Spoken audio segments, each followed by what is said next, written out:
واللہ ما طلعت شمس ولا غربت.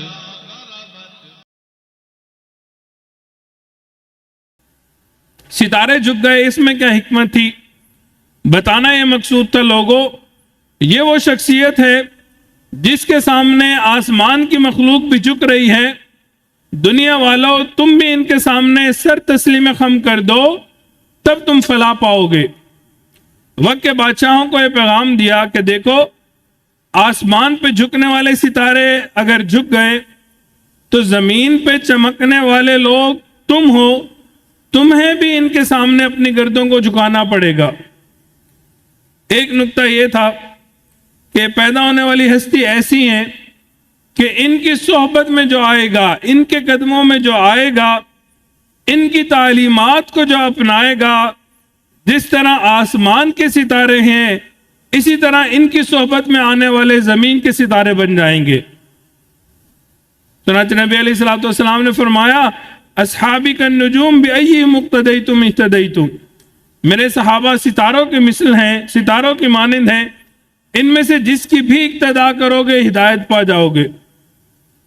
نبی علیہ الصلوۃ والسلام کی ولادت مبارکہ کے بارے میں کسی صاحب دل بندے نے کیا ہی اچھی بات کہی.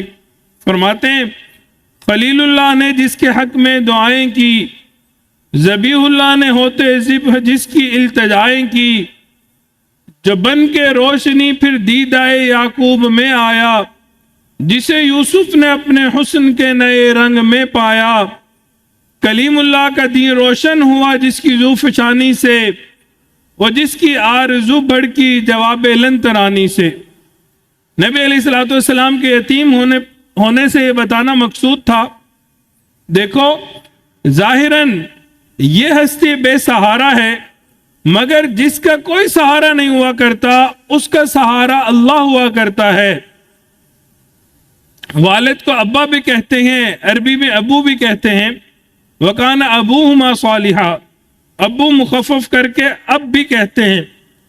تو اب ذرا غور کیجئے، اللہ رب العزت نے یتیم پیدا کر کے پیغام دیا، لوگوں جس کا دنیا میں اب نہیں ہوتا اس کا رب ہوتا ہے، اور جس کا رب ہوا کرتا ہے اس کا سب ہوا کرتا ہے.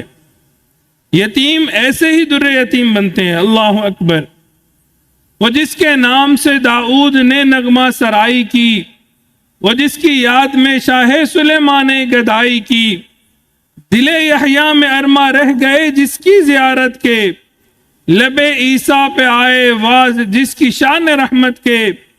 وہ دن آیا کہ پورے ہو گئے تو رات کے وعدے، مبارک کے ختم المرسلین تشریف لے آئے، جناب رحمت للعالمین تشریف لے آئے.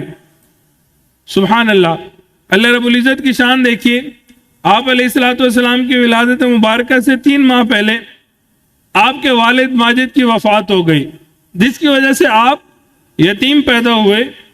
یتیم اسے کہتے ہیں جس کی والد کی وفات اس کے بالغ ہو جانے سے پہلے ہو جائے. تو بلوغ کی عمر کے بعد کوئی یتیم نہیں رہتا، اس سے پہلے اگر والد فوت ہو جائیں تو وہ بچہ یتیم کہلاتا ہے. نبی علیہ الصلوۃ والسلام جب دنیا میں تشریف لائے اس وقت والد کا سایہ سر سے اٹھ چکا تھا. ولادت کے بعد آپ علیہ الصلوۃ والسلام کے دادا آپ کو بیت اللہ کی طرف لے کے گئے، مگر دادا کو معلوم نہیں تھا یہ وہ شخصیت ہیں جس کی وجہ سے اللہ کی رحمتیں اور برکتیں نازل ہوں گی. جس نے بھی بچے کو دیکھا اس نے بہت پیار کیا، بہت تعریفیں کی. چنانچہ جب 7ویں دن نام رکھنے کا وقت آیا تو عبد المطلب نے کہا، میرے اس بیٹے کی ہر بندے نے تعریف کی ہے، لہذا میں اس کا نام محمد رکھوں گا. محمد صلی اللہ علیہ وسلم. محمد کا مطلب کیا ہے؟ وہ ذات جس کی کائنات میں سب سے زیادہ تعریفیں کی جائیں.